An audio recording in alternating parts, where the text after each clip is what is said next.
ನಮಸ್ತೆ ಎಲ್ರಿಗೂ, ನಾನು ಶೋಭಾ. ಇವತ್ತು 8ನೇ ಕ್ಲಾಸ್ ಓದ್ತಾ ಇದ್ದಂಥ ನನ್ನ ಮಗ ಒಂದು ಚಾನಲ್ ಓಪನ್ ಮಾಡಿಕೊಡ್ತಾನೆ. 7ನೇ ಕ್ಲಾಸ್ ಓದಂತ ನಾನು ಅದನ್ನು ಗಮನ ಇಟ್ಟು ಕಲ್ತ್ಕೊಂಡು ಇವತ್ತು ಅದನ್ನು ಉಳಿಸ್ಕೊಂಡು ಬೆಳೆಸ್ಕೊಂಡು ಎಕ್ಸ್ಪೆಕ್ಟೇ ಮಾಡಿರಲ್ಲ ಅಷ್ಟು ಪೇಮೆಂಟನ್ನು ನಾನು ತಗೋತೀನಿ. ಗಾರ್ಮೆಂಟ್ಸಲ್ಲಿ ಕೆಲಸ ಬಿಡ್ತೀನಿ. ಇದೊಂದು ಚಿಕ್ಕದಾದ ಮನೇನೂ ಕೂಡ ತಗೋತಾ ಇದ್ದೀನಿ. ಕೈನಲ್ಲಿ ಒಂದು ಮೊಬೈಲ್ ಇತ್ತು ಅಂದರೆ ಮೊಬೈಲಿಂದ ನಾವು ಹಾಳಾಗ್ಬೋದು, ಉದ್ಧಾರ ಆಗ್ಬೋದು ಅನ್ನೋದಕ್ಕೆ ನಾನೇ ಸಾಕ್ಷಿ. ಇದೇ ರೀತಿ ಇರಲಿ ನನ್ನಂಥ ಸಿಂಗಲ್ ಪೇರೆಂಟ್ಸ್ ಮೇಲೆ. ಹಾಗೆ ನನ್ನಷ್ಟೇ ಎತ್ತರ ಇಲ್ಲ ಅಂದ್ರೂ ಒಂದು ಇಷ್ಟ ಎತ್ತರಕ್ಕಾದ್ರೂ ಬಂದಿದ್ದೀನಿ ನಿಮ್ಮೆಲ್ಲರ ಪ್ರೀತಿ ಮತ್ತು ಪ್ರೋತ್ಸಾಹದಿಂದ. ನಮಸ್ತೆ ಎಲ್ರಿಗೂ, ನಾನು ಶೋಭಾ. ಇವತ್ತು ಕ್ಯಾಮ್ರಾ ಮುಂದೆ ಬಂದು ಕೂತ್ಕೊಂಡು ಮಾತಾಡ್ತಾ ಇರೋದಕ್ಕೆ ಕಾರಣ ನೀವೆಲ್ಲರೂ ಕೇಳ್ತಾ ಇದ್ದಂಥ ಒಂದಷ್ಟು ಪ್ರಶ್ನೆಗೆ ಉತ್ತರ ಕೊಡೋಣ ಅಂತ. ಹಾಗೆ ಒಂದಷ್ಟು ಕಮೆಂಟ್ಗೂ ಕೂಡ ಇವತ್ತು ಮುಖಾಮುಖಿ ಕೂತ್ಕೊಂಡು ಉತ್ತರ ಕೊಡೋಣ ಅಂತ ಹೇಳಿ ಧೈರ್ಯ ಮಾಡಿ ಕ್ಯಾಮ್ರಾ ಮುಂದೆ ಕೂತ್ಕೊಂಡು ಮಾತಾಡ್ತಾ ಇದ್ದೀನಿ. ನನಗೆ ಎಷ್ಟು ಗೊತ್ತು, ನನಗೇನು ಗೊತ್ತು ಅದ್ರ ಬಗ್ಗೆ ನಿಮಗೆ ತಿಳಿಸ್ಕೊಡ್ತೀನಿ. ಇದರಿಂದ ಒಂದು 5 ಜನಕ್ಕೆ, ಒಂದು 10 ಜನಕ್ಕೆ ಉಪಯೋಗ ಆಗ್ಬೋದು. ಖಂಡಿತ ಒಂದು 10 ನಿಮಿಷ ವಿಡಿಯೋ ಇರುತ್ತೆ. ವಿಡಿಯೋನ ಸ್ಕಿಪ್ ಮಾಡದೆ ಕೊನೆ ತನಕ ನೋಡಿ. ಇದರಿಂದ ನಿಮಗೂ ಕೂಡ ಏನಾದರೂ ಒಂದು ಮಾಹಿತಿ ಸಿಗ್ಬೋದು. ಸಾಮಾನ್ಯವಾಗಿ ನನಗೆ ಬರ್ತಾ ಇದ್ದಂಥ ಕಮೆಂಟು, ನಿಮ್ಮ ಯೂಟ್ಯೂಬ್ ಜರ್ನಿ ಬಗ್ಗೆ ತಿಳಿಸಿ, ನಿಮ್ಮ ಚಾನಲ್ ಬೇಗ ಕ್ಲಿಕ್ ಆಯಿತು, ಇದ್ರ ಬಗ್ಗೆ ನಮಗೆ ಸ್ವಲ್ಪ ಮಾಹಿತಿ ಕೊಡಿ, ನಮ್ಮಂಥ ಸಣ್ಣ ಪುಟ್ಟ ಯೂಟ್ಯೂಬರ್ಸ್ಗಳಿಗೆ ಹೆಲ್ಪ್ ಆಗುತ್ತೆ ಅಂತ. ಖಂಡಿತವಾಗ್ಲೂ ತಿಳಿಸ್ತೀನಿ. ನನ್ನಿಂದ ಒಂದು 5 ಜನಕ್ಕೆ ಉಪಯೋಗ ಆಗುತ್ತೋ, ಇದರಿಂದ 10 ಜನಕ್ಕಾಗುತ್ತೋ ನನಗೆ ಗೊತ್ತಿಲ್ಲ. ನನಗೇನು ಗೊತ್ತು, ನನ್ನ ಜರ್ನಿ ಯಾವ ಥರ ಇತ್ತು ಅದನ್ನು ಖಂಡಿತವಾಗ್ಲೂ ನಿಮಗೆ ತಿಳಿಸ್ತೀನಿ. ಇವಾಗ ಮೊದಲು ನನಗೆ ಬರ್ತಾ ಇದ್ದಂಥ ಒಂದೊಂದು ಅವಾಗವಾಗ ಎಲ್ಲರೂ ಅಲ್ಲ, ಯಾರೋ ಒಬ್ಬೊಬ್ಬರು ಒಂದೊಂದು ಕಮೆಂಟ್ಗಳನ್ನ ಹಾಕ್ತಾಯಿದ್ರು, ನಿಮಗೆ ಕನ್ನಡ ಸರಿಯಾಗಿ ಮಾತಾಡೋಕ್ಕೆ ಬರಲ್ಲ ಅಂತ. ಅದ್ರ ಬಗ್ಗೆ ಸ್ವಲ್ಪ ಮಾಹಿತಿ ಕೊಟ್ಬಿಡ್ತೀನಿ. ಆಮೇಲೆ ನನ್ನ ಯೂಟ್ಯೂಬ್ ಜರ್ನಿ ಬಗ್ಗೆ ನಿಮಗೆ ತಿಳಿಸ್ತೀನಿ. ಕನ್ನಡ ಸರಿಯಾಗಿ ಮಾತಾಡೋಕ್ಕೆ ಬರಲ್ಲ ಅಂತ ಅಂದರೆ ಯಾವ ಥರ ಕನ್ನಡ ಮಾತಾಡಬೇಕು? ಪಕ್ಕ ಹಳ್ಳಿ ಹುಡುಗಿಯಾಗಿ ಮಂಡ್ಯ ಡಿಸ್ಟಿಕ್ ಹಳ್ಳಿಯವಳು, ಹಳ್ಳಿನಲ್ಲೇ ಹುಟ್ಟಿ ಹಳ್ಳಿನಲ್ಲೇ ಬೆಳೆದಂಥ ಹೆಣ್ಮಗಳು, ಕನ್ನಡ ಬಿಟ್ಟರೆ ಬೇರೆ ಭಾಷೆ ಬರಲ್ಲ, ಹಿಂದಿ, ಇಂಗ್ಲೀಷು, ತೆಲುಗು, ತಮಿಳು ಯಾವ ಭಾಷೆನೂ ಕೂಡ ಬರಲ್ಲ. ನನ್ನ ಎಜುಕೇಷನ್ನು ಕಡಿಮೆ ಇರೋದ್ರಿಂದ, ನನ್ನ ವಿದ್ಯಾಭ್ಯಾಸ ಕಡಿಮೆ ಇರೋದ್ರಿಂದ ನಾನು ಮಾತಾಡಬೇಕಾದ್ರೆ ನನ್ನ ಉಚ್ಚಾರಣೆಗಳು ಸ್ವಲ್ಪ ತೊದಲಾಗ್ಬೋದು, ಒಪ್ಕೋತೀನಿ, ಅದನ್ನು ತಿದ್ಕೋತೀನಿ. ಆದರೆ ಕನ್ನಡ ಮಾತಾಡೋಕ್ಕೆ ಬರಲ್ಲ ಅಂತ ಹೇಳಿಬಿಡಿ, ತುಂಬ ಬೇಜಾರಾಗುತ್ತೆ. ನನ್ನ ವಿದ್ಯಾಭ್ಯಾಸ ಬಂದು 7ನೇ ಕ್ಲಾಸ್ ಅಷ್ಟೇ, ನಾನು 7th ಓದಿರೋದು. ಹೀಗಿರಬೇಕಾದ್ರೆ ನನ್ನ ಮಾತುಗಳು, ನನ್ನ ಉಚ್ಚಾರಣೆಗಳು ಸ್ವಲ್ಪ ತೊದಲಾಗ್ಬೋದು. ಇನ್ನು ಮುಂದೆ ಯಾರೋ ಕನ್ನಡ ಬರಲ್ಲ, ಕನ್ನಡ ಸರಿಯಾಗಿ ಮಾತಾಡಿ ಅಂತ ಮಾತ್ರ ಕಮೆಂಟ್ ಹಾಕ್ಬೇಡಿ. ಇದು ನನಗೆ ತುಂಬ ಬೇಜಾರಾಗುವಂಥ ಒಂದು ಕಮೆಂಟು. ಮತ್ತು ಇನ್ನೊಂದಷ್ಟು ಕಮೆಂಟ್ಗಳು, ನೀವು ಕ್ಯಾಮ್ರಾ ಯೂಸ್ ಮಾಡ್ತೀರಾ, ನೀವು ಯೂಸ್ ಮಾಡೋ ಮೊಬೈಲ್ ಯಾವುದು, ಕ್ಯಾಮ್ರಾ ಯಾವುದು ತಿಳಿಸಿ ಅಂತ. ಖಂಡಿತವಾಗ್ಲೂ ನಾನು ಕ್ಯಾಮ್ರಾ ಯೂಸ್ ಮಾಡಲ್ಲ, ಮೊಬೈಲ್ ಯೂಸ್ ಮಾಡೋದು. ಮೊಬೈಲ್ ಬಂದು Vivo 90X ಅಂತ 58,000 ರೂಪಾಯಿ ಮೊಬೈಲು. 4 ವರ್ಷದಿಂದ ಇದೇ ಮೊಬೈಲಿಂದ ನಾನು ವಿಡಿಯೋ ಮಾಡ್ತಾ ಇರೋದು. ಕ್ಯಾಮ್ರಾ ನನಗೆ ಯೂಸ್ ಮಾಡೋಕ್ಕೆ ಬರೋದೇ ಇಲ್ಲ. ಇವಾಗ ಆ ಮೊಬೈಲ್ ತೋರಿಸ್ತಾ ಇದ್ದೆ, ಆ ಮೊಬೈಲಲ್ಲೇ ಇವಾಗ ವಿಡಿಯೋ ಆನ್ ಆಗಿದೆ, ವಿಡಿಯೋ ಮಾಡ್ತಾ ಇದ್ದೀನಿ. ಇಲ್ಲಾಂದರೆ ಆ ಮೊಬೈಲ್ ನಿಮಗೆ ಖಂಡಿತ ತೋರಿಸ್ತಾ ಇದ್ದೆ. 2 ಮೊಬೈಲ್ ಇಲ್ಲ ನನ್ನ ಹತ್ರ, ಒಂದೇ ಮೊಬೈಲ್ ಇರೋದು. ಹಂಗಾಗಿ ಇವಾಗ ಅದೇ ಮೊಬೈಲಲ್ಲಿ ವಿಡಿಯೋ ಆಗ್ತಾ ಇರೋದು. ಮೊಬೈಲ್ ಅಷ್ಟೇ, Vivo 90X ಮೊಬೈಲು. ಹಾಗೆ ನೀವು ಯಾವ ಆ್ಯಪಲ್ಲಿ ಎಡಿಟಿಂಗ್ ಮಾಡ್ತೀರಾ? ಆ್ಯಪ್ ಅಂತ ಹೇಳೋದಾದರೆ ನಾರ್ಮಲಾಗಿ ಎಲ್ಲರೂ ಕೈಮಾಸ್ಟ್ರಿ ಆ್ಯಪಿಂದನೇ ಎಡಿಟಿಂಗ್ ಮಾಡೋದು. ಸ್ವಲ್ಪ ಜನ ಇನ್ಶರ್ಟಲ್ಲಿ ಮಾಡ್ತಾರೆ. ನನಗೆ ಇನ್ಶರ್ಟ್ ಆ್ಯಪಲ್ಲಿ ಎಡಿಟಿಂಗ್ ಮಾಡೋಕ್ಕೆ ಬರಲ್ಲ. ಕೈಮಾಸ್ಟ್ರಿ ಮೊದಲಿಂದನೂ ನಾನು ಅಭ್ಯಾಸ ಆಗಿರೋದು ಕೈಮಾಸ್ಟ್ರಿ ಆ್ಯಪಿಂದ. ಕೈಮಾಸ್ಟ್ರಲ್ಲಿ ನಾನು ಎಡಿಟಿಂಗ್ ಮಾಡೋದು. ಮತ್ತು PSART ಆ್ಯಪಲ್ಲಿ ತಮ್ಮೈನ ರೆಡಿ ಮಾಡ್ಕೊತೀನಿ. ನೀವೇ ಎಡಿಟಿಂಗ್ ಮಾಡ್ತೀರಾ? ಹೌದು, ನಾನೇ ಎಡಿಟಿಂಗ್ ಮಾಡೋದು, ವಿಡಿಯೋ ಅಪ್ಲೋಡ್ ಮಾಡೋದು, ವಿಡಿಯೋ ಮಾಡೋದು, ತಮ್ಮೈಲ್ ಹಾಕೋದು, ಟೈಟಲ್ ಹಾಕೋದು, ಪ್ರತಿಯೊಂದು ನಾನೇ. ನನಗೆ ಸಪೋರ್ಟಾಗಿ ಯಾರೂ ಇಲ್ಲ, ನನ್ನ ಮಗ ಒಬ್ಬ ಬಿಟ್ಟರೆ. ಪ್ರತಿಯೊಂದನ್ನು ನಾನೇ ಮಾಡೋದು. ಹಾಗೆ ಇನ್ನೊಂದಷ್ಟು ಕಮೆಂಟ್ಗಳು ಕೂಡ ಬರ್ತಾ ಇತ್ತು. ಅಕ್ಕ, ನಾವು ಕೂಡ ಕುಕ್ಕಿಂಗ್ ಚಾನಲ್ ಓಪನ್ ಮಾಡಿದ್ದೀವಿ, ವ್ಯೂಸ್ ಬರ್ತಾ ಇಲ್ಲ, ಏನಾದರೂ ಟಿಪ್ಸ್ ಕೊಡಿ, ಏನಾದರೂ ಟಿಪ್ಸ್ ಕೊಡಿ ಅಂತ. ಟಿಪ್ಸ್ ಅಂದರೆ ಏನು ಟಿಪ್ಸ್ ಕೊಡೋದು? ಹಾಗೆ ನಾನು ಇವಾಗ ತಾನೇ ಹೇಳಿದೆ, ನಾನು ಮಾತಾಡೋದನ್ನೇ ಕೆಲವರು ಇಷ್ಟಪಡಲ್ಲ.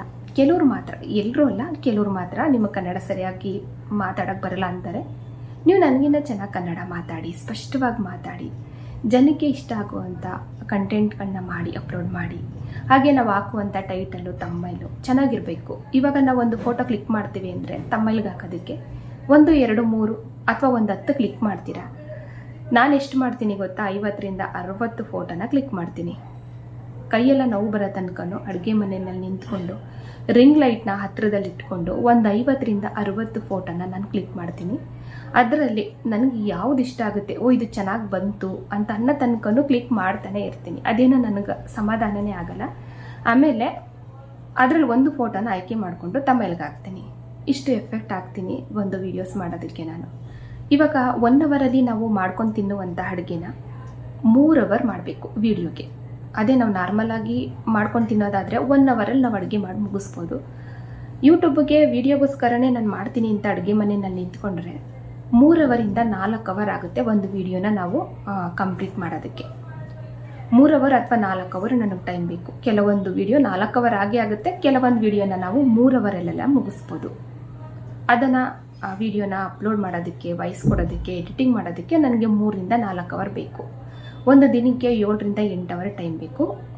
ಒಂದು ವಿಡಿಯೋನ ಮಾಡಿ ನಾನು ಅಪ್ಲೋಡ್ ಮಾಡ್ತೀನಿ ಅಂತ ಅಂದರೆ 7 ರಿಂದ 8 ಅವರ್ ಟೈಮ್ ತಗೋತೀನಿ. ಇವಾಗ ನಾವೆಲ್ಲಾದರೂ ಆಚೆ ಕೆಲಸಗಳಿಗೆ ಹೋದರೆ, ಒಂದು ಕಂಪ್ನಿಗಾಗ್ಬೋದು ಅಥವಾ ಒಂದು ಗಾರ್ಮೆಂಟ್ಸ್ಗಾಗ್ಬೋದು ಹೋದರೆ 8 ಅವರ್ ಡ್ಯೂಟಿ ನಾವು ಮಾಡಲೇಬೇಕು. ಅದೇ ರೀತಿ ಇದನ್ನು ಸ್ವಲ್ಪ ಶ್ರಮದಿಂದ ಸ್ವಲ್ಪ ಎಫೆಕ್ಟ್ ಹಾಕಿ ಮಾಡ್ಕೊಂಡು ಹೋಗಿ ನನಗಿನ್ನ ಚೆನ್ನಾಗಿ ಮಾತಾಡಿ, ಹಾಗೆ ತಮ್ಮೈಲ್ನ ಅದ್ರ ನಾವು ಹಾಕುವಂಥ ಪೋಸ್ಟನ್ನು ನೀಟಾಗಿ ಎಡಿಟಿಂಗ್ ಮಾಡಿ ಹಾಕಿ, ಇಷ್ಟು ಹೇಳೋದಕ್ಕೆ ಇಷ್ಟಪಡ್ತೀನಿ. ಖಂಡಿತ ವ್ಯೂಸ್ ಬರುತ್ತೆ, ಸಕ್ಸಸ್ ಆಗುತ್ತೆ. ನಿಮ್ಮ ಯೂಟ್ಯೂಬ್ ಜರ್ನಿ ಬಗ್ಗೆ ತಿಳಿಸಿ. ಯೂಟ್ಯೂಬ್ ಜರ್ನಿ ಬಗ್ಗೆ ತಿಳ್ಸೋಕೆ ಹೋದರೆ ವಿಡಿಯೋ ಲೆಂತಿ ಆಗಿಬಿಡುತ್ತೆ. ನಾನು ಆವಾಗಲೇ ಹೇಳ್ದಂಗೆ ಎಜುಕೇಷನ್ ನಂದು ಕಡಿಮೆ ಇರೋದ್ರಿಂದ ಈ ಒಂದು ಯೂಟ್ಯೂಬಲ್ಲಿ ನಾನು ಸಕ್ಸಸ್ನ ಕಾಣಬೇಕಾದ್ರೆ ನನ್ನ ಶ್ರಮ ಎಷ್ಟಿರುತ್ತೆ, ನಾನು ಎಷ್ಟು ಎಫೆಕ್ಟ್ ಹಾಕಿದ್ದೀನಿ ಅದನ್ನು ನನಗೆ ಮಾತ್ರ ಗೊತ್ತು. ಮೊದಲು ನಾನು ಗಾರ್ಮೆಂಟ್ಸಲ್ಲಿ ಕೆಲಸ ಮಾಡ್ತಾಯಿದ್ದೆ ಟೈಲರ್ ಆಗಿ. ಗಾರ್ಮೆಂಟ್ಸಲ್ಲಿ ಕೆಲಸ ಮಾಡೋದ್ರಿಂದ ನನ್ನ ಮೊಬೈಲ್ ಬಗ್ಗೆ ಅಷ್ಟು ಇಂಟ್ರೆಸ್ಟ್ ಇರಲಿಲ್ಲ. ಸ್ಕ್ರೀನ್ ಟಚ್ ಮೊಬೈಲ್ ಅಂತ ನಾನು ಕೈಗೆ ತೊಗೊಂಡಿದ್ದು ಲಾಕ್ಡೌನಲ್ಲಿ ನನಗೆ ಯೂಟ್ಯೂಬ್ ಅಂದರೆ ಏನು, ಫೇಸ್ಬುಕ್ ಅಂದರೆ ಏನು, ವಾಟ್ಸಪ್ ಅಂದರೆ ಏನು ಅಂತ ಎಲ್ಲ ಗೊತ್ತಾಗಿದೆ ಲಾಕ್ಡೌನಲ್ಲಿ. ಅದಕ್ಕಿಂತ ಮುಂಚೆ ನನ್ನ ಮೊಬೈಲಲ್ಲಿ ದೊಡ್ಡ ಝೀರೋ. ಏನಂದರೆ ಏನೂ ನನಗೆ ಗೊತ್ತಿಲ್ಲ. ಗಾರ್ಮೆಂಟ್ಸ್ಗೆ ಹೋಗೋದು, ಕೆಲಸ ಮಾಡೋದು, ಮನೆಗೆ ಬಂದರೆ ಅಡುಗೆ ಮಾಡೋದು, ತಿನ್ನೋದು, ಮತ್ತು ಮಕ್ಕಳು, ಇದರಲ್ಲೇ ನಾನು ಮುಳುಗೋಗ್ಬಿಟ್ಟಿದೆ. ನನ್ನ ಹಸ್ಬೆಂಡ್ದು ವಿವೋ ಮೊಬೈಲ್ ಇತ್ತು. ವಿವೋ ಅಂತ ಅಂದರೆ 7,000 ರೂಪಾಯಿಂದು ವಿವೋ ಮೊಬೈಲ್ ಬರುತ್ತೆ ನೋಡಿ, ಅದೊಂದು ಹಳೆ ಮೊಬೈಲ್ ಇತ್ತು. ಅದನ್ನು ನಾನು ಯಾಕೆ ತಗೊಂಡೆ ಅಂದರೆ ಲಾಕ್ಡೌನಲ್ಲಿ ಕೆಲಸ ಇಲ್ಲ, ಕುತ್ಕೊಂಡು ಟೈಮ್ ಪಾಸ್ ಮಾಡೋಣ, ಏನೇನಾದರೂ ನೋಡೋಣ ಅನ್ನೋದಕ್ಕಲ್ಲ. ಬಟ್ಟೆ ಹೊಲಿತಾ ಇದೆ ನನ್ನ ಮನೆಯಲ್ಲಿ, ಬ್ಲೌಸು, ಡ್ರೆಸ್ಗಳು ಎಲ್ಲ ಸ್ಟಿಚಿಂಗು ಮಾಡ್ತೀನಿ. ಇವಾಗಲೂ ಕೂಡ ಬಟ್ಟೆ ಹೊಲಿತಾ ಇದೆ. ಬಟ್ಟೆ ಹೊಲಿಬೇಕಾದ್ರೆ ನನ್ನ ಹಸ್ಬೆಂಡು ನನಗೆ ಯೂಟ್ಯೂಬಲ್ಲಿ ಒಂದು ವಿಡಿಯೋ ಆನ್ ಮಾಡಿಕೊಟ್ರು. ನೋಡು, ಇದರಲ್ಲೆಲ್ಲ ಡಿಸೈನು ನಿನಗೆ ತೋರಿಸ್ತಾರೆ, ಇದರಿಂದ ನೀನೆಲ್ಲ ಥರ ಡಿಸೈನ್ ಕಲ್ತ್ಕೋಬೋದು, ನೋಡ್ಕೋ ಇದರಲ್ಲಿ ಅಂತ ಒಂದು ಮೊಬೈಲ್ ಕೊಡ್ತಾರೆ ನನ್ನ ಕೈಗೆ, ವಿವೋ ಮೊಬೈಲ್ನ. ಆವಾಗ ನನ್ನ ಮೊಬೈಲ್ ಅಂತ ಕೈಲಿ ಹಿಡ್ದಿದ್ದು, ಮೊಬೈಲ್ ಕಡೆ ಗಮನ ಕೊಟ್ಟಿದ್ದು ಬಟ್ಟೆ ಹೊಲಿಯೋ ಕಟಿಂಗ್ ಕಲಿಯೋದಕ್ಕೋಸ್ಕರ ಮತ್ತು ಡಿಸೈನ್ಗಳನ್ನ ನೋಡ್ಕೊಳ್ಳೋಕ್ಕೋಸ್ಕರ. ಆವಾಗ ನನಗೆ ಗೊತ್ತಾಯಿತು ಯೂಟ್ಯೂಬಲ್ಲಿ ಇದೆಲ್ಲ ಇರುತ್ತೆ ಅಂತ.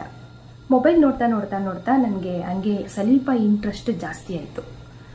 ಕುಕ್ಕಿಂಗ್ ಚಾನಲ್ನ ನೋಡೋದಕ್ಕೆ ಸ್ಟಾರ್ಟ್ ಮಾಡಿಕೊಂಡೆ. ಭಾಗ್ಯ ಟಿವಿಯವರು, ಹಾಗೆ ರೇಖಾ ಅಡುಗೆ ಚಾನಲ್ಲು, ಇದನ್ನೆಲ್ಲ ನೋಡೋದಕ್ಕೆ ಸ್ಟಾರ್ಟ್ ಮಾಡಿಕೊಂಡೆ. ಹಾಗೆ ಡೈಲಿ ಬ್ಲಾಗ್ಗಳನ್ನೆಲ್ಲ ನೋಡ್ತಾ ಇದ್ದೆ. ಅವಾಗ ಅನ್ಕೋತಾ ಇದ್ದೆ, ಇವರೆಲ್ಲ ಇದನ್ನೆಲ್ಲ ಯಾಕೆ ಮಾಡ್ತಾರೆ, ಇವ್ರಿಗೇನು ಮಾಡೋಕ್ಕೆ ಕೆಲಸ ಇಲ್ವಾ, ಇದನ್ನೆಲ್ಲ ಮಾಡ್ಕೊಂಡು ಇವರು ಟೈಮಿಂಗ್ಸ್ ಯಾಕೆ ಇವರು ವೇಸ್ಟ್ ಮಾಡ್ಕೋತಾರೆ, ಇದರಿಂದ ಏನು ಲಾಭ ಇವ್ರಿಗೆ, ಆ ಥರ ಎಲ್ಲ ಯೋಚನೆ ಮಾಡ್ತಾ ಇದ್ದೆ. ಈಗಿರಬೇಕಾದ್ರೆ ಒಂದಿನ ಭಾಗ್ಯ ಟಿವಿಯವರು ರೇಖಾ ಅಡುಗೆ ಚಾನಲ್ ಅವ್ರನ್ನ ಇಂಟರ್ವ್ಯೂ ಮಾಡಿದರು. ಅದೊಂದು ವಿಡಿಯೋ ನೋಡಿದೆ ನಾನು. ಅದರಲ್ಲಿ ರೇಖಾ ಅವ್ರು ಹೇಳ್ತಾರೆ, ಇವಾಗ ನನಗೆ ಅದರಲ್ಲಿ ಒಂದಷ್ಟು ಅರ್ನಿಂಗ್ ಬರ್ತಾ ಇದೆ, ನನ್ನ ಮನೆ ಖರ್ಚಿಗಾಗಿ ಒಂದಷ್ಟು ಉಳಿಸೋವಷ್ಟು ದುಡ್ಡು ಬರ್ತಾ ಇದೆ ಅದರಲ್ಲಿ ಅಂತ ರೇಖಾ ಅವರು ಹೇಳ್ತಾರೆ. ಅದು ನನಗೆ ಮೇಲ್ಗೆ ಹೋಗಿ ಫಿಕ್ಸ್ ಆಯಿತು. ಹೌದಾ, ಇದರಲ್ಲಿ ಸಂಬಳ ಬರುತ್ತಾ, ಯಾರು ಕೊಡ್ತಾರೆ, ಹೆಂಗೆ ಸಂಬಳ ಬರುತ್ತೆ, ನಾನು ತಗೋಬೇಕು, ನಾನು ಮಾಡಬೇಕು, ನನ್ನ ಹತ್ರನೂ ಒಂದು ಮೊಬೈಲ್ ಇದೆ ಅಲ್ವಾ, ಇದೇ ಸಾಕು, ಈ ಮೊಬೈಲಲ್ಲೇ ಮಾಡೋಣ, ಮಾತಾಡೋಕ್ಕೆ ಬರುತ್ತೆ, ಅಡುಗೆ ಮಾಡೋಕ್ಕೆ ಬರುತ್ತೆ, ಇನ್ನೇನು ಬೇಕು, ನಾನು ಯಾಕೆ ಮಾಡಬಾರ್ದು, ಸರಿ ಅಂತ ನಾನು ಮೇಂಡ್ಗೆ ಹೋಗಿ ಫಿಕ್ಸ್ ಆಯಿತು, ನಾನು ಮಾಡಲೇಬೇಕು ಇದನ್ನು ಅಂತ. ಹೀಗಿರಬೇಕಾದ್ರೆ ಇದನ್ನು ಹೆಂಗೆ ಚಾನಲ್ ಓಪನ್ ಮಾಡೋದು ಹೆಂಗೆ, ಇದನ್ನೆಲ್ಲ ಎಡಿಟಿಂಗ್ ಹೆಂಗೆ ಮಾಡ್ತಾರೆ, ಹೆಂಗೆ ಮಾತಾಡ್ತಾರೆ, ಅದು ಯಾವುದು ಕೂಡ ನನಗೆ ಸ್ವಲ್ಪನೂ ಗೊತ್ತಿಲ್ಲ. ಆಮೇಲೆ ನನ್ನ ಮಗನ್ನ ಕೇಳೋಣ, ಸ್ಕೂಲಿಂದ ಬರ್ತಾನೆ. ನನ್ನ ಹಸ್ಬೆಂಡು ಕೂಡ ಎಜುಕೇಷನ್ ತುಂಬ ಕಡಿಮೆ. ಅವರು 5ನೇ ಕ್ಲಾಸ್, ನಾನಾದರೂ 7ನೇ ಕ್ಲಾಸ್ ಓದಿದ್ದೀನಿ, ಅವರು 5ನೇ ಕ್ಲಾಸ್ ಓದಿದ್ರು. ಅವರು ಮೊಬೈಲಲ್ಲಿ ನನಗಿನ್ನ ದೊಡ್ಡ ಜೀರೋ, ಅವ್ರಿಗೇನು ಗೊತ್ತಿರಲಿಲ್ಲ. ನನ್ನ ಮಗ 8th ಸ್ಟ್ಯಾಂಡರ್ಡು 8ನೇ ಕ್ಲಾಸ್ ಓದ್ತಾ ಇದ್ದ. ಅವ್ನು ಬರಲಿ ಸಾಯಂಕಾಲ 3 ಗಂಟೆಗೆ ಬಂದಮೇಲೆ ಅವನ್ನ ಕೇಳಿ ತಿಳ್ಕೊಳ್ಳೋಣ ಅಂತ ಅಂದ್ಬಿಟ್ಟು, ಆಮೇಲೆ ಸ್ಕೂಲಿಂದ ಬಂದಮೇಲೆ ನನ್ನ ಮಗನ ಕೇಳಿದೆ. ನನ್ನ ಮಗ ನೋಡಿಬಿಟ್ಟು ಒಂದಷ್ಟು ಕುಕ್ಕಿಂಗ್ ಚಾನಲ್ಗಳನ್ನ ಅವನಿಗೂ ಕೂಡ ಆನ್ ಮಾಡಿ ತೋರಿಸ್ದೆ. ನಾನು ಮಾಡಬೇಕು ಕಣೋ, ಇದು ನನಗೂ ಹೇಳ್ಕೊಡು ಅಂತ. ಯಾಕೆಂದರೆ ಅವನಿಗೆ ಮೊಬೈಲ್ ಬಗ್ಗೆ ಗೊತ್ತಿರಲಿಲ್ಲ, ನಾವು ಮೊಬೈಲೇ ಕೊಡ್ತಿರ್ಲಿಲ್ಲ, ಇರೋದು ಒಂದೇ ಮೊಬೈಲು ನನ್ನ ಹಸ್ಬೆಂಡ್ ಹತ್ರ.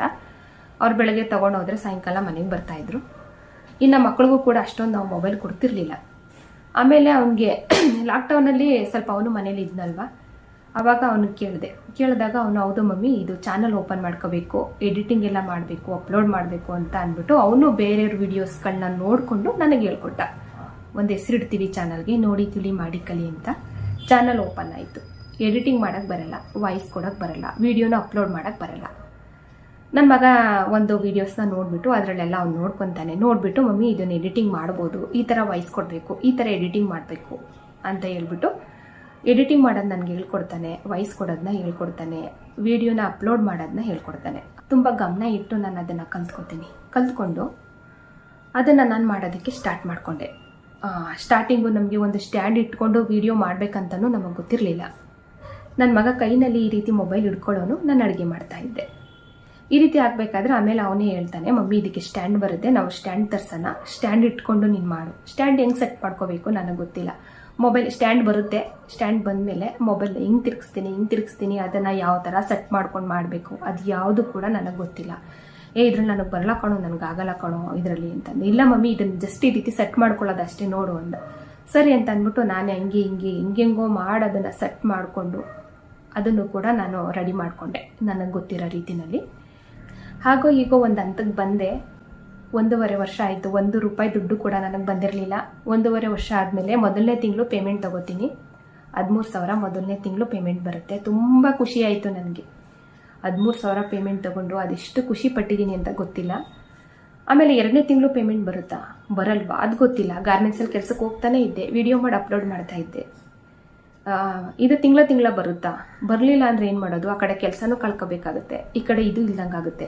ಇದು ಒಂದು 2-3 ತಿಂಗಳು ಪೇಮೆಂಟ್ ಬರೋ ತನಕ ಗಾರ್ಮೆಂಟ್ಸಲ್ಲಿ ಕೆಲಸ ಬಿಡೋದು ಬೇಡ, ಮಾಡ್ಕೊಂಡು ಹೋಗ್ತಾನೆ ಇರೋಣ. ಆಮೇಲೆ ನೋಡೋಣ ಇದರಲ್ಲಿ ಯಾವ ಥರ ಪೇಮೆಂಟ್ ನನಗೆ ಬರುತ್ತೆ ಅಂತ. ಅದನ್ನು ತಿಳ್ಕೊಂಡು ಗಾರ್ಮೆಂಟ್ಸಲ್ಲಿ ಕೆಲಸ ಬಿಡೋಣ, ಆಮೇಲೆ ಇದನ್ನೇ ಮಾಡ್ಕೊಂಡು ಹೋದ್ರಾಯ್ತು ಅಂತ ಅಂದ್ಬಿಟ್ಟು ಗಾರ್ಮೆಂಟ್ಸಲ್ಲಿ ಕೆಲಸ ಮಾಡ್ತಾ ಹೋಗ್ತೀನಿ. ಆಮೇಲೆ 2ನೇ ತಿಂಗಳು ಪೇಮೆಂಟ್ ಬರುತ್ತೆ. 2ನೇ ತಿಂಗಳು ಪೇಮೆಂಟು ನಾನು ಎಕ್ಸ್ಪೆಕ್ಟೇ ಮಾಡಿರಲ್ಲ, ಅಷ್ಟು ಪೇಮೆಂಟನ್ನು ನಾನು ತಗೋತೀನಿ. 2ನೇ ತಿಂಗಳು ಪೇಮೆಂಟು ತುಂಬ ದೊಡ್ಡ ಪೇಮೆಂಟ್ ಬರುತ್ತೆ 2ನೇ ತಿಂಗಳಲ್ಲಿ. ತುಂಬ ಖುಷಿ ಆಗುತ್ತೆ, ಕಣ್ಣಲ್ಲಿ ನೀರು ಬರುತ್ತೆ. ಆವಾಗ 3ನೇ ತಿಂಗಳು ಇಷ್ಟೇ ಬರುತ್ತಾ ಗೊತ್ತಿಲ್ಲ, ಯಾರು ಹೇಳೋರು, ನಮ್ಗೆ ನಿಜವಾಗ್ಲೂ ಏನೂ ಗೊತ್ತಿಲ್ಲ. ಆಮೇಲೆ ಸರಿ ಅಂತ 3ನೇ ತಿಂಗಳು ಕೂಡ ಪೇಮೆಂಟ್ ಬಂತು.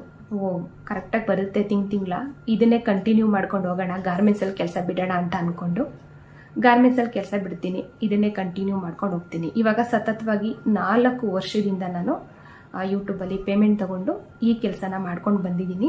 ಇವಾಗ ಯೂಟ್ಯೂಬ್ ಚಾನಲ್ ಓಪನ್ ಮಾಡಿ ನಾನು 5 ವರ್ಷ ಆಯಿತು. 5 ವರ್ಷದಿಂದ 1.5 ವರ್ಷ ನನಗೆ ಕಾಸೇ ಬಂದಿಲ್ಲ. ಇವಾಗ ಸತತವಾಗಿ ಒಂದು 4 ವರ್ಷದಿಂದ ನಾನು ಪೇಮೆಂಟ್ ತಗೋತಾ ಇದ್ದೀನಿ. ಒಂದು 4 ವರ್ಷದಿಂದನೂ ಯೂಟ್ಯೂಬಲ್ಲಿ ಪೇಮೆಂಟ್ ತಗೊಂಡು ನನ್ನ ಮಕ್ಕಳುಗಳನ್ನ ಓದಿಸ್ಕೊಂಡು ಮನೆ ಮೇಂಟೈನ್ ಮಾಡಿಕೊಂಡು ಅದರಲ್ಲಿ ಒಂದಷ್ಟು ದುಡ್ಡನ್ನು ಉಳಿಸ್ಕೊಂಡು ಇವತ್ತು ಒಂದು ಚಿಕ್ಕದಾದ ಮನೇನೂ ಕೂಡ ತಗೋತಾ ಇದ್ದೀನಿ ನಿಮ್ಮೆಲ್ಲರ ಪ್ರೀತಿ ಮತ್ತು ಪ್ರೋತ್ಸಾಹದಿಂದ.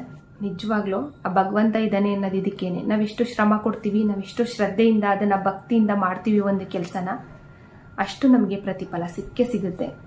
ನಾನು ಹೇಳೋದಿಷ್ಟೇ, ಯಾರೇ ಆದರೂ ಅಷ್ಟೇ, ಯಾವ ಕೆಲಸ ಆದರೂ ಅಷ್ಟೇ, ಆ ಕೆಲಸ ನಾವು ಮಾಡಬೇಕಂದ್ರೆ ಅದರಲ್ಲಿ ಒಂದು ಪ್ರಾಮಾಣಿಕತೆ ಅನ್ನೋದಿರಬೇಕು.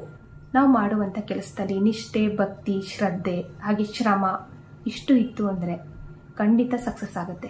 ನಾನು ಹೇಳೋದಿಷ್ಟೇ, ನನ್ನಂತ ಎಷ್ಟೋ ಜನ ಹೆಣ್ಮಕ್ಳು ಇರ್ತೀರಾ, ಸಿಂಗಲ್ ಪೇರೆಂಟ್ಸ್ಗಳು ಇರ್ತೀರಾ, ಅಂಥವ್ರಿಗೆಲ್ಲ ಹೇಳೋದಿಷ್ಟೇ, ಕೈನಲ್ಲಿ ಒಂದು ಮೊಬೈಲ್ ಇತ್ತು ಅಂದರೆ ಮೊಬೈಲಿಂದ ನಾವು ಹಾಳಾಗ್ಬೋದು, ಉದ್ಧಾರ ಆಗ್ಬೋದು ಅನ್ನೋದಕ್ಕೆ ನಾನೇ ಸಾಕ್ಷಿ. ಓದಿಲ್ಲ, ನನಗೇನೂ ಆಗಲ್ಲ, ನನಗೇನೂ ಬರಲ್ಲ, ಮನೆ ಕೆಲಸ ಅಥವಾ ಗಾರ್ಮೆಂಟ್ಸಲ್ಲಿ ಕೆಲಸ ಬಿಟ್ಟರೆ ನನ್ನ ಕೈಲೇನೂ ಆಗಲ್ಲ ಅಂತ ಅಂದ್ಕೊಂಡು ಕೂತ್ಕೊಳ್ಳೋದಕ್ಕಿಂತ ಏನಾದರೂ ಒಂದು ಶ್ರಮದಿಂದ, ಶ್ರದ್ಧೆಯಿಂದ ಅದಕ್ಕೆ ಸ್ವಲ್ಪ ಎಫೆಕ್ಟ್ ಹಾಕಿ ನಾವು ಮಾಡ್ತು ಅಂತ ಅಂದರೆ ನಮಗೆ ಖಂಡಿತವಾಗ್ಲೂ ಪ್ರತಿಫಲ ಸಿಗುತ್ತೆ. ನೀವೇ ಅರ್ಥ ಮಾಡ್ಕೋಬೇಕು.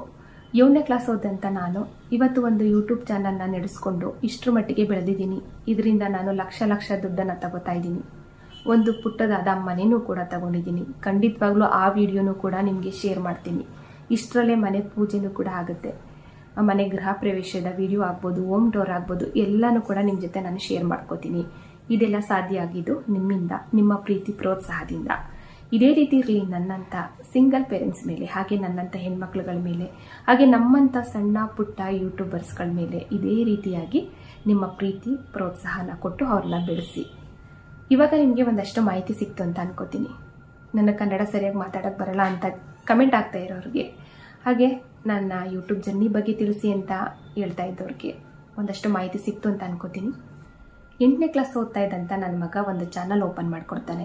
7ನೇ ಕ್ಲಾಸ್ ಓದಂಥ ನಾನು ಅದನ್ನು ಗಮನ ಇಟ್ಟು ಕಲ್ತ್ಕೊಂಡು ಇವತ್ತು ಅದನ್ನು ಉಳಿಸ್ಕೊಂಡು ಬೆಳೆಸ್ಕೊಂಡು ಬಂದಿದ್ದೀನಿ. ಇಷ್ಟೇ ಎತ್ತರ ಇಲ್ಲ ಅಂದ್ರೂ ಒಂದು ಇಷ್ಟೇ ಎತ್ತರಕ್ಕಾದರೂ ಬಂದಿದ್ದೀನಿ ನಿಮ್ಮೆಲ್ಲರ ಪ್ರೀತಿ ಮತ್ತು ಪ್ರೋತ್ಸಾಹದಿಂದ. ಇನ್ನೂ ಏನಾದರೂ ನಿಮಗೆ ನನ್ನಿಂದ ಏನಾದರೂ ಮಾಹಿತಿ ಬೇಕಂತ ಅಂದರೆ ಕಮೆಂಟಲ್ಲಿ ತಿಳಿಸಿ. ಖಂಡಿತವಾಗ್ಲೂ ನಾನು ಇನ್ನೂ ಒಂದು ವಿಡಿಯೋ ಮಾಡಿ ಅಪ್ಲೋಡ್ ಮಾಡ್ತೀನಿ. ಎಲ್ರಿಗೂ ನಮಸ್ಕಾರ.